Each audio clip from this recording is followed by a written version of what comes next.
Баршаңызға қайырлы күн достар, сіздермен бірге Айгерім. Бүгін сіздермен жасалу жолы оңай, дәмді, аты айтып тұрғандай нәзік болып шығатын молочная девочка, яғни сүтті қыз тортын дайындайтын боламыз. Егер де менің каналыма тіркелмеген болсаңыздар, тіркеліп қоңыраушаны басуды ұмытпаңыздар. Видеоны соңына дейін қараңыздар. Алдымен таза ыдысымызға бөлме температурасындағы сары майымызды салып, үстіне жұмыртқа және де қоюлатылған сүтімізді, яғни сгущенканы салып, жақсылап миксермен араластыратын боламыз. Сгущенканың қоюын, сапалысын таңдаңыздар. Сол кезде біздің қамырымыз өте тәтті әрі нәзік болып шығады. Бізге қажет ингредиенттердің құрамын видеоның астына жазып кететін боламын. Сол жерден қарасаңыздар болады. Енді ұнымызға қопсытқышымызды қосып, еліктен өткізіп, барлығын біркелкі болғанша араластырып аламыз.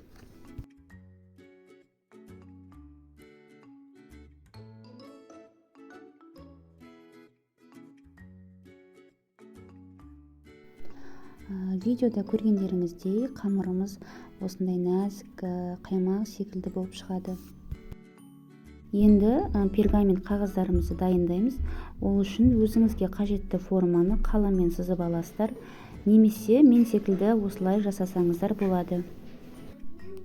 Менің формамның диаметрі 26 см болғандықтан менде 5 штук коры шықты. Сол себепті мен 5 пергамент қағазын алдын ала осылай дайындап алдым.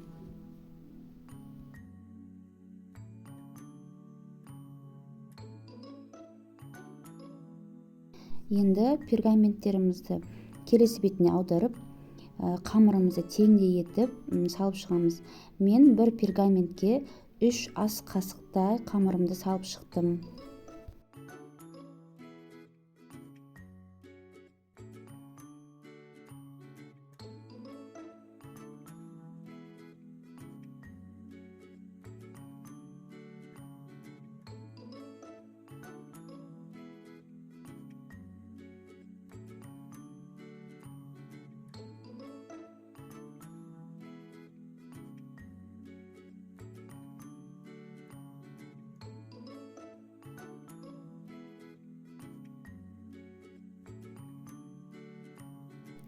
Қамырымызды 180 градуста 5-6 минутқа қойып пісіріп аламыз. Қараңыздар, әркімнің пеші әртүрлі.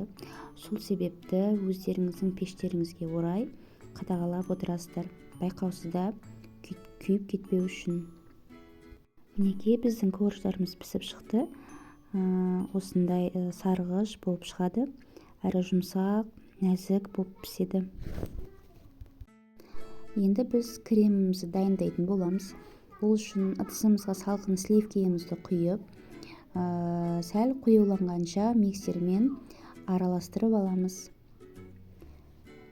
Одан кейін үстіне сүзбелі ірімшігімізді және де сахарная пудрамызды салып, тағы да жақсылап миксермен араластырамыз.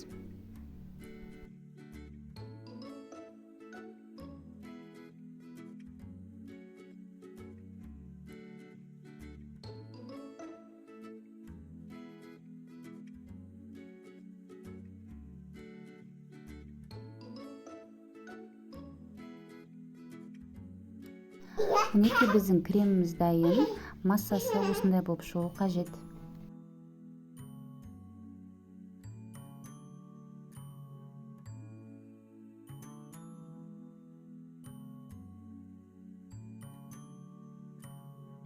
Енді біз корждарымызды жинаймыз.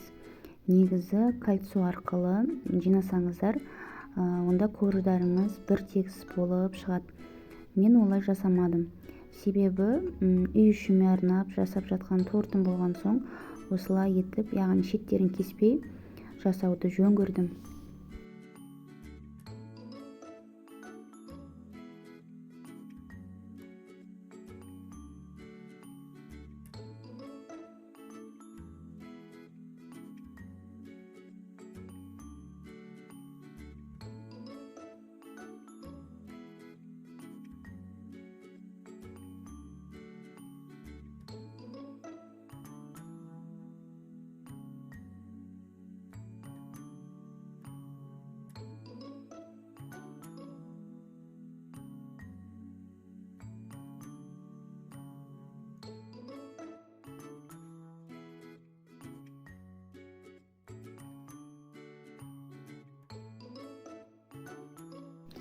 Ең соңғы этап бізде ол тортымыздың бетін әсемдеу.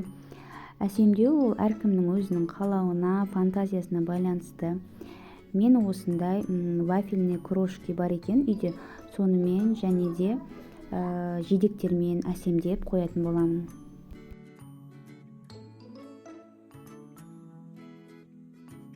Достар, қараңыздар, бізде осындай керемет те торт шықты.